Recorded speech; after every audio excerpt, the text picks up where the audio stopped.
para sa sariling hangarin, kundi upang tuparin ang banal na layunin.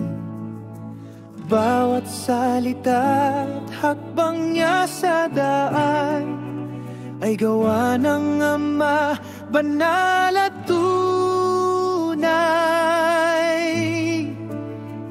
Ang kalooban ng Ama, dalisay at banal, ang siyang gabay ng anak sa daigdig na mortal. Sa tuwa man o sa dalamhati, siya'y tumigil.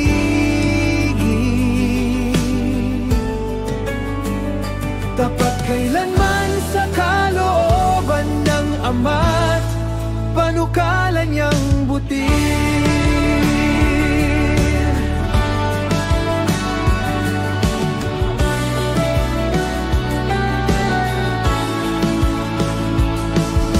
Kanyang pinagaling ng may sakit at dukha, idinukas ang pintuan ng awat biyaya.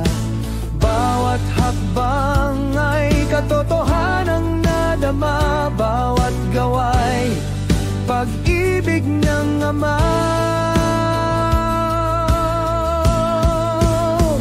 Ang kalooban ng Ama, dalisay at banal, ang siyang gabay ng anak sa daigdig na mortal. Sa tuwa man o sa dalamhati, siya'y tumigil.